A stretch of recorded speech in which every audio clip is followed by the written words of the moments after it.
The mission of Cru is to serve and mobilize the church, to live out God's heart for the poor, to build spiritual movements everywhere. It's an exciting vision because we're believing that God has people in these inner city neighborhoods that are going to be transformed with the gospel, they're going to grow in their faith, and they're going to multiply it, and they're going to be able to affect their neighborhoods and the world. It's something that gets me fired up. When I walk outside the Agape Center door, I see a lot of people walking around with hopelessness, despair, pain. I see a lot of adults that are discouraged, that are downtrodden, that are run down by the cares of this world and by the circumstances of life, and that they're desperately looking for hope. They desperately need the love of Jesus. Our approach is one person at a time, one life at a time. If that person comes to know Jesus Christ, then the core issue of who he is addressed first. Then the practical issues related to a job, education, being able to help his family and so forth begin to come in place. But over time, as we build a relationship with that individual and attempt to holistically approach their needs. So that's what Cru here in Chicago and Cru Inner City is doing, period.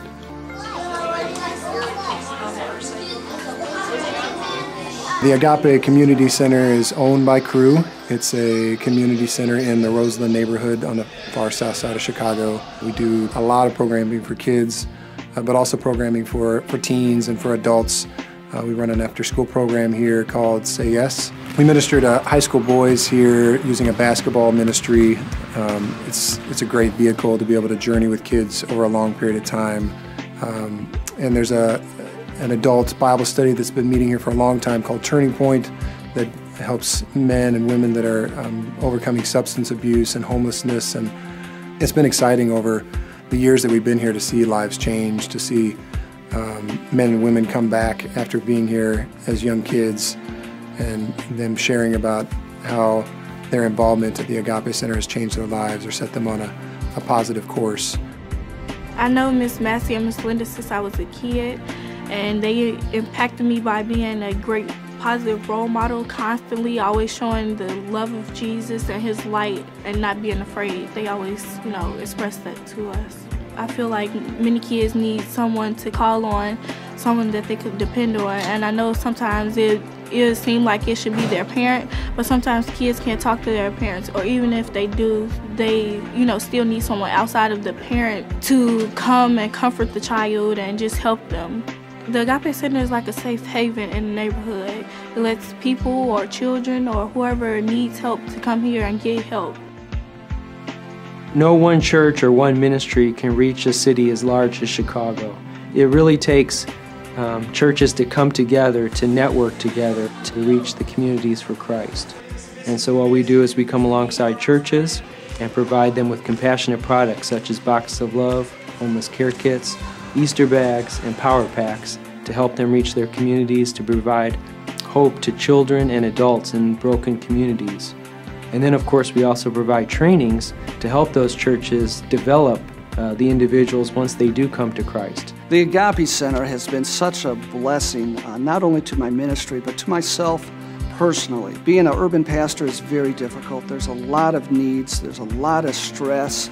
I've known over 100 people that have been murdered, and there's just, it seems like every family has a crisis, and what an encouragement they've been to me through the years, and actually through the decades now. They've empowered me to demonstrate God's love to the community. They've trained my people how to share their faith. It is such a comprehensive ministry. It touches lives in so many different ways. It feeds the hungry, it empowers ministers, it gets children off the streets, it shares the gospel of Jesus Christ. It's not only a ministry in Chicago at the Agape Center, it has expanded all throughout Chicagoland through the many different ministries that it empowers. We need your help to do what we're doing. It can definitely be a long haul. So it's so important to have people that are for us, to have people who are praying for us, who are on our side, who are cheering for us. We need people to pray, for certain. We believe that that's what sustains us here. A second way people could get involved is to come and be a part. Come and serve. Come look for opportunities that they can be involved being here as a volunteer. And thirdly, financially. We do need financial support to do the things that we do. We have to raise our funds to fund this building, our programs that run out of here, all the things that we do inside the Agape Community Center, and then all the ways that we connect with our partner ministries. For me, I've been on staff for over 20 years, and each day I still get up and am excited when I think about all that God has for us to do. There's not a day that goes by that I'm not excited, looking forward to all that God has for us here in Chicago. I believe that there's so much more that needs to get done.